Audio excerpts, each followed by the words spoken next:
Let us always remember that we are all children of our mother country.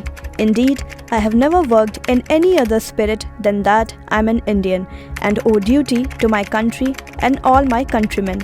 Whether I am a Hindu, a Muslim, a Parsi, a Christian or any other creed, I am above all an Indian. Our country is India and our nationality is Indian. ये प्रेरक शब्द इस देश के अमूल्य पुत्र दादा भाई नौरोजी ने कहे थे। दादा भाई नौरोजी एक प्रमुख राष्ट्रवादी लेखक और प्रवक्ता थे। वे भारतीय राष्ट्रीय कांग्रेस के संस्थापकों में से एक थे। उन्हें भारत का वयोवृद्ध पुरुष यानी कि grand old man of India कहा जाता है। वर्ष 1825 में मुंबई के गुजराती भाषी पारसी परिवार में इनका जन्म हुआ। मुंबई के एल्फिंस्टन कॉलेज में इन्होंने शिक्षा प्राप्त की। राजनीति में आने से पूर्व 1855 में एल्फिंस्टन कॉलेज में ही गणित और प्राकृतिक दर्शन के प्रोफेसर के रूप में कार्य किया। अंग्रेजी शासन काल में इस प्रकार की अकादमिक नियुक्ति प्राप्त करने वाले वो प्रथम भारतीय थे। इस संस्था में एक अन्य प्रोफेसर ने उन्हें द प्रॉमिस ऑफ इंडिया कहा था। इसके बाद वाणिज्य में रुचि उन्हें इंग्लैंड ले गई, जहां उन्होंने अपना अधिकांश जीवन बिताया। वह एक कुशल व्यवसायी थे। वह कामा एंड कंपनी फर्म में भी भागीदार थे, जो ब्रिटेन में स्थापित होने वाली पहली भारतीय कंपनी थी।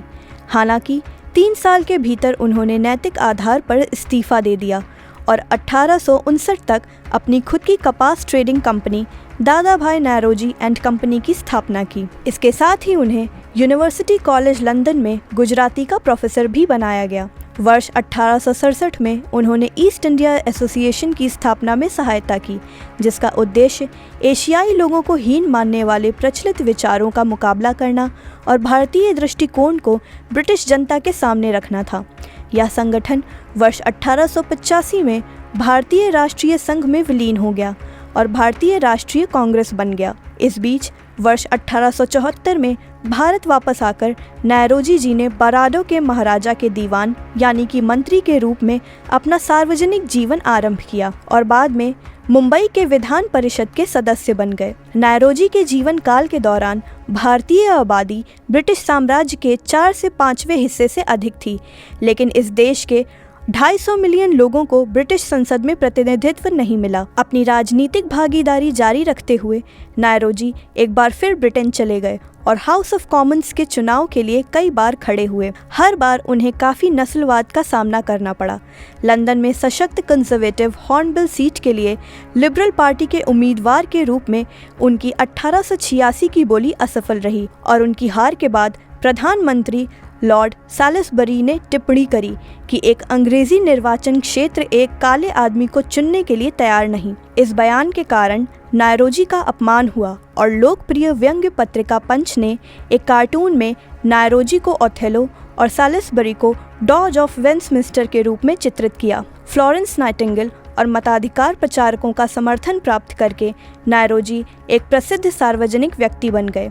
1892 में उन्हें अंततः क्लर्नवेल में सेंट्रल फिन्सबेरी के मजबूत वर्ग की सीमांत सीट के लिए लिबरल उम्मीदवार के रूप में चुना गया और ग्लैडस्टोन की सरकार में शामिल हो गए। जब दादा भाई नौरोजी ब्रिटिश संसद में सदस्यता के लिए चुने गए थे, तब बाल गंगाधर तिलक ने उनके लिए कहा था कि if we 20 crore of Indians were entitled to send only one member to the British Parliament, there is no doubt that we would have elected Dada Bhai Nauroji unanimously to grace that post. वर्ष 1892 से 1895 तक इन्होंने United kingdom के house of Commons के सदस्य के रूप में कार्य किया। हाउस ऑफ कॉमन्स में अपने समय के दौरान नौरोजी ने अपना समय भारत की स्थिति को सुधारने के लिए समर्पित किया और भारतीय स्वतंत्रता के लिए अभियान चलाया।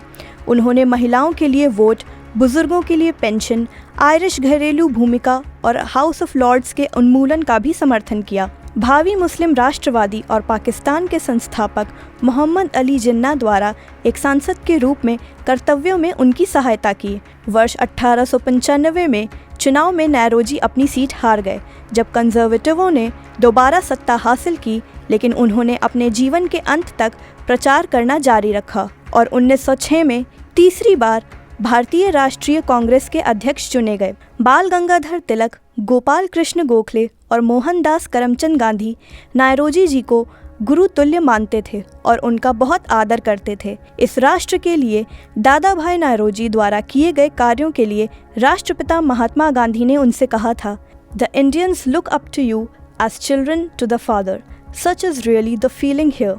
इस देश की स्वतंत्रता और प्रगति में विशिष्ट योगदान देने वाले दादा भाई नौरोजी को भारत समन्वय परिवार सादर प्रणाम करता है। भारत भूमि के अन्य स्वतंत्रता सेनानियों के बारे में जानकारी प्राप्त करने के लिए सब्सक्राइब करें भारत माता चैनल।